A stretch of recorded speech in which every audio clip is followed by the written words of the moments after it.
Matthew chapter 18. At that time, the disciples came to Jesus and said, "Who is the greatest in the kingdom of heaven?" And then he called to him a child and said to them, "I assure you," he said, "unless you are converted and become like a child, you will never enter the kingdom of heaven. Therefore, whoever humbles himself like this child, this one is the greatest in the kingdom of heaven. And whoever welcomes one child like this in my name welcomes me." I bumped something and it scared me.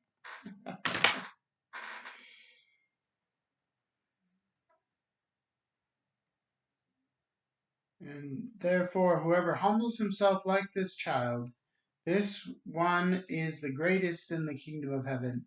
And whoever welcomes one child like this in my name welcomes me. But whoever causes the downfall of one of these little ones who believe in me, it would be better for him if a heavy millstone were hung around his neck and he were drowned in the depths of the sea. Woe to the world because of offenses, for offenses must come, but woe to the man to whom the offense comes. If your hand or your foot causes your downfall, cut it off and throw it away. It is better for you to enter life maimed or lame than for to have 2 hands and 2 feet and to be thrown into the eternal fire. And if your eye causes you downfall, gouge it out and throw it away. It is better for you to enter life with 1 eye rather than for 2 eyes and be thrown into hellfire. See that you don't look down on one of these little ones, because I tell you that in heaven their angels continue to view the face of my Father in heaven. For the Son of Man has come to save the lost. What do you think? If a man has 100 sheep and one of them goes astray, won't he leave the 99 on the hillside and go search for the stray? And if he finds it, I assure you, he rejoices over that sheep more than over the 99 that did not go astray. In the same way, it is not for the will of the Father in heaven that one of these little ones perish. Your brother sins against you, and you go and rebuke him in private. If he listens to you, you have won your brother. But if he won't listen, take 1 or 2 more with you, so that by the testimony of 2 or 3 witnesses every fact may be established. If he pays no attention to them, tell the church. But if he doesn't pay attention even to the church, let him be like an unbeliever and a tax collector to you. I assure you, whatever you bind on earth is already bound in heaven, and whatever you loose on earth is already loosed in heaven. Again, I assure you, if 2 of you on earth agree about any matter that you pray for, it will be done for you by my Father in heaven. For where 2 or 3 are gathered together in my name, I am there among them. Then Peter came to him and said, Lord, how many times could my brother sin against me and I forgive him?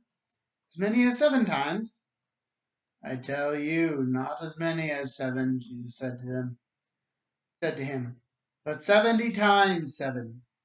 That's a symbolic number for a much larger series. For this reason, the kingdom of heaven can be compared to a king who wanted to settle accounts with his slaves. When he began to settle accounts, one who owed him 100,000 talents was brought to him. Since he had no way to pay it back, his master commanded that his wife and his children and everything he had be sold to pay the debt. At this the slave fell down before him and said, Be patient with me, and I will pay you everything. Then the master of that slave had compassion and released him, and forgave him the loan. But that slave went out and found one of his fellow slaves who owed him 100 denarii.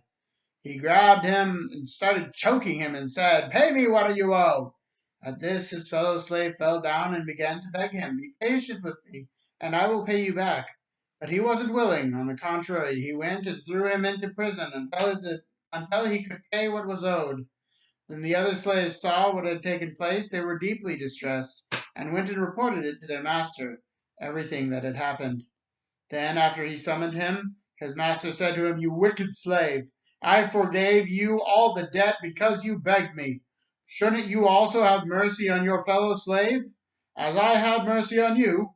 And his master got angry and handed him over to the jailer to be tortured until he could pay everything that he owed. So my heavenly Father will also do to you if each of you does not forgive his brother from his heart. My dad put it this way, that the difference between 100,000 and the 300 was an astronomical. Like this guy, like the first guy had like sold a kingdom, ruined a kingdom in debt, and the other guy just owed 4 or 5 months of pay. So one was payable, the other was not, and because the first guy was forgiven, he felt overconfident.